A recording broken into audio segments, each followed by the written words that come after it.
So before I go, I do want to show you something else. I honestly found this pretty funny.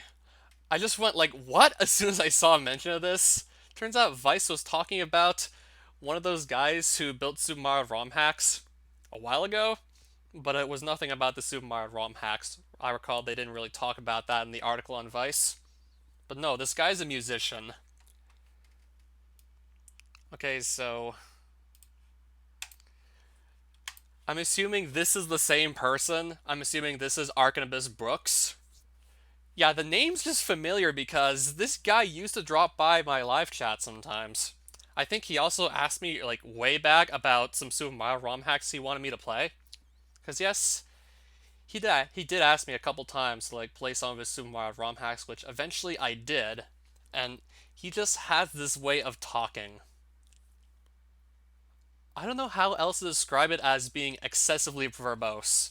For example, Vampirumba or Arcanabyss just isn't satisfied with saying hello. Instead, they're going to say, Templaris magnanimita salutamation. And I guess I'll try and read the rest of this message anyways.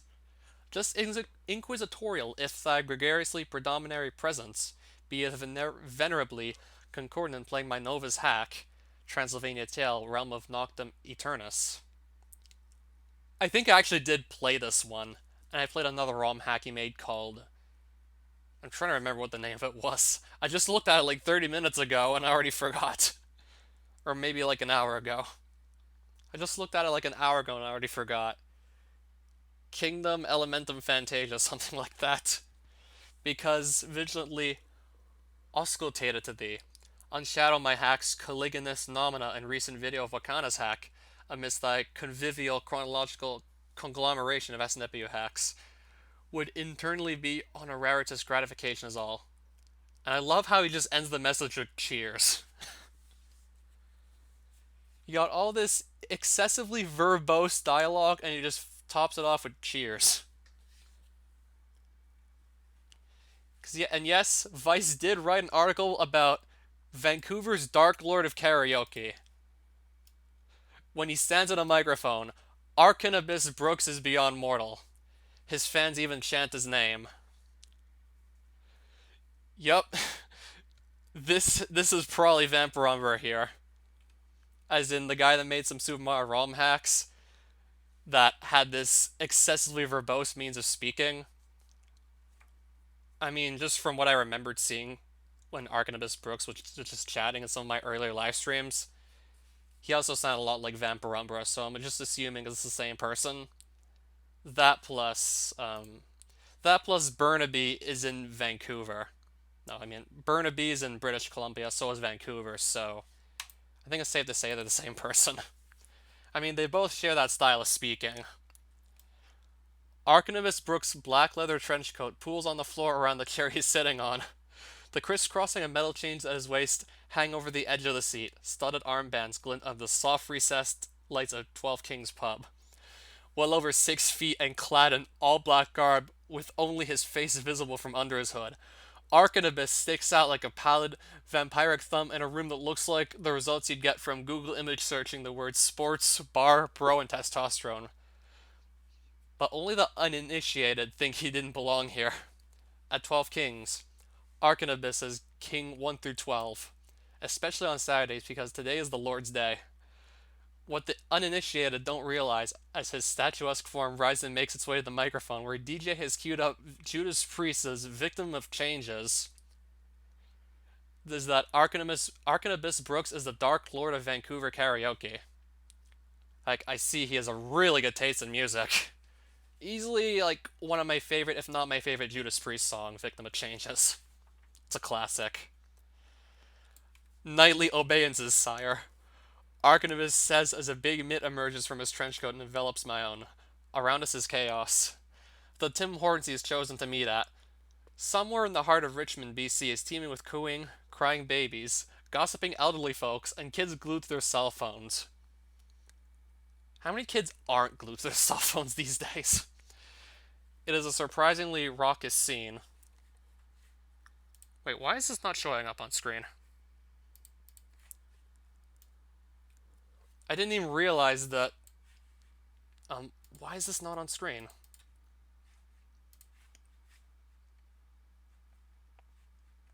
Um, okay. Oh, there we go. Why was this not on screen until just now? I want to get this on the screen sooner. Yeah, I already read a bunch of the article. So yeah, that's Vampirumbra right there. These days, he's actually either making music or he's just performing karaoke. This guy used to make some Super Mario romhacks. So yeah, that's him.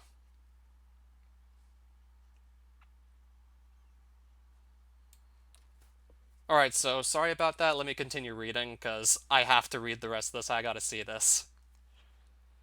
One that I didn't expect from how Arcanibus pitched it to me while setting up our interview. I concur in chummy confabulation at Sanctum of palatable pastries. Tim Hortons, afternoon tide of 4 p.m. It stands coterminous to conveyance structure on Richmond Brighthouse Station. This this is Vampirumbra, all right. I mean, who else even speaks like this? Also, I heard that he doesn't even use a thesaurus to just write his eloquent, extravagant, and extremely diverse vocabulary. He just so happens to know all these words, from what I hear. The first time I spoke with Arcanibus, after having a few too many ciders while at 12 Kings karaoke some months previous, I had no idea what he was saying. He speaks in his own dialect, one that seems to be a combination of Old English and fantasy tongue. Or as he describes it on his Facebook page, he is a grammarian fluent in anachronistic elocution because I bestow ardent logolatry for words. That logolatry is hard to decode at first. The regality of his speech creates an image of things that don't always fit with our current timeline. This Tim Hortons feeling more like a New York City bus depot than a sanctum of palatable pastries. Once you sit in front of them for a few minutes and see the words leave a sharp slender face, it's easier to understand. And it even becomes jarring when he occasionally has to break out of his anachronistic elocution just to communicate certain things, such as his order. Um, I'll just have an iced cap, thanks. However, when he sings, it doesn't feel like a departure from his chosen speech styling. Even when Rob Halford's deftly poetic lyrics like, "You've been fooling with some hot guy" come barreling out of Arcanibus's mouth, it feels on brand. He has an ability to hit notes on an operatic range that is compelling in a way which is hard to explain. His singing is a skill that was self taught, or as his business card with him states, he is a self mastered counter tenor slash male in the genre of heavy metal slash power metal. After finishing his first song of the evening, the crowd at 12 Kings erupts. There is even a short lived chant of his name. Here at karaoke night, Arcanibus is beyond mortal. There are people here just to see him sing, and when the DJ announces that tonight is, in fact, the Dark Lord's 27th birthday, a second, louder round of cheers and hoots roll throughout the bar. Back at his table, which is full of 20 to 30 friends and family, or as he puts it, effervescent comradeships slash spectators of mine, he has trouble connecting with all the awaiting high fives. Next up to the mic is Arcanibus's mom, who dedicates Metallica's Enter Sandman to her son. It is strange and touching. Her guttural Hetfield flourish is surprisingly affecting. "Love you, sweetie," she says into the mic as the final guitar riff fades. I was about to just say gutter. His mother was responsible for bringing Arcanibus to his first karaoke night 7 years ago at some nondescript joint in Surrey, which is also somewhere in British Columbia. This eventually snowballed to his passion, one that started with him singing along to classic songs in Disney paragons like Aladdin and The Lion King, before eventually meandering into bands like Scorpion, then Bowie, until heavy metal became his foundation. He refers to singing karaoke as an unveiling. While he literally does pull his hood from his face before each performance, he is referring to a deeper personal reveal. On stage, he gets to be himself for everyone to see, and they very much want to be witness. This is something that he was never able to afford earlier in life. He adopted his style of speech and dress at 8 years old. Uh, for the simple transgression of just being himself, he suffered serious bullying in school. I hate to say it, but I could have kind of seen this coming. I mean, not everyone can just appreciate this sense of dress style and just that way he speaks. So he means to tell me he's been speaking like that since he was 8 years old. To be able to draw crowds like this on a weekly basis, to have an entire bar wish you a happy birthday, it must feel like validation, a victory of sorts. Inside a creepy old Vancouver house full of dead bodies. I'll pass on that. Karaoke has also given Arkanabis a community. Besides his fans, he's cultivated friendships, which includes Cowboy Dan, a slight middle-aged crooner in a Stetson who has become a brother to him. They have a domicile allegiance out in Richmond. They drive Dan's chivalrous steed out to various karaoke nights in the lower mainland on the regular. So far, no mention of him and his expedition to the Super Mario ROM hacking, because that's how I even knew who the guy was in the first place. Well, not personally know him, but I know of the name. And yes, this guy actually did drop by a couple of my live streams a while back. I remember when I was speedrunning Alucard just trying to get like world records. He'd drop by occasionally speaking in that combination of Old English and Fantasy tongue. And I'd sort of be able to understand it sometimes. It's just I'd have to probably read it over a couple times, but I'd probably be able to understand it. I mean, eventually you just get used to it. Doesn't sound too crazy after a while. It seems as if Arkanabis just manifested this all for himself. He is unabashedly who he wants to be, and then a world suited to his ideals formed around him. This scene in 12 Kings, full of similar magical conjurings. Cowboy Dan leads the entire bar in a rendition of I'm Gonna Be 500 Miles by the Proclaimers. Geez, how long is this article anyways? Each person singing along as if it was themselves genuinely declaring their love and the lengths they go to fulfill it. A barrel of a man screams Christina Aguilera's genie in a bottle into the microphone, spittle getting caught in his chest-length beard, in what surprisingly becomes one of the most entertaining performances of the night. Then a young woman waits for the lyrics to Jay-Z and Kanye West's The N-Words in Paris to appear on screen, which they never do. As the song starts, she implores the DJ to find a version of the song with lyrics, but all he does is look at her mouth, that shit cray. She stutters, and it appears as if though she's about to crumble until something sparks. And as if possessed, the words start flowing out of her. The crowd cheers and dances until she, a white woman, raps the N-word, and the collective whiteness of the bar cringes and shrinks back to their seats. And maybe that's the general power / danger of karaoke. Over the course of a song, it allows you to become someone you want to be. To tell stories you wish were yours, which is not always a good thing, but for Arkanabis, the magic of karaoke is merely an extension of his own story. An outlet for his ability and the persona he's built around it. When I ask him about his name, he gives me an equation. Arcane equals mystery. Abyss equals eternal blackness. Arcane plus abyss equals arcane abyss. He is the mystery of eternal darkness. A chosen moniker that is in part a tribute to how he believes the world has misinterpreted him, and partly in spite of it. He could never imagine conforming, speaking in the stunted platitudes of the ultra-modernists who text around us in the Tim Hortons. He speaks with a resplendent flow inspired by H.P. Lovecraft and Edgar Allan Poe.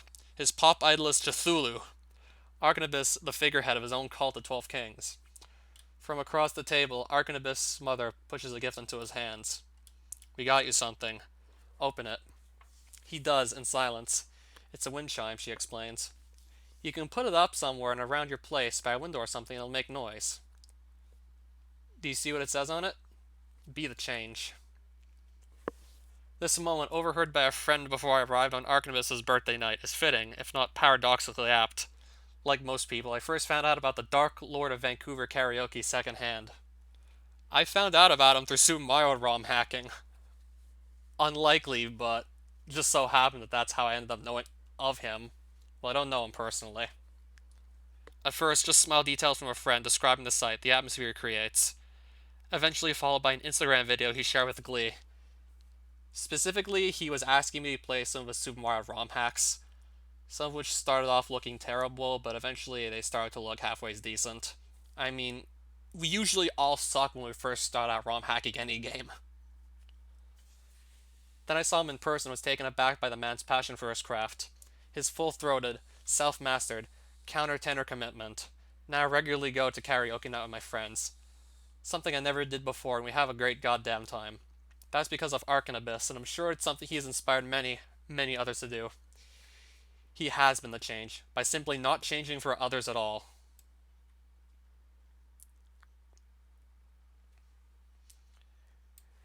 Would you believe me if I said that this guy used to frequent Super Mario Central and he made a couple of Super Mario ROM hacks? These days he's a musician, he also performs karaoke, but sad there was no mention of him actually doing any Super Mario ROM hacking, because that's how I just so happen to know of this guy, and same goes for a couple of other people on the Jump team. Yeah, the Jump team has a Discord server, as in the people that made like the collab hack Jump and like several sequels to it. One of them just shared this article, and I knew I had to read it. I figured this would be really interesting. So I ended up just reading on live stream.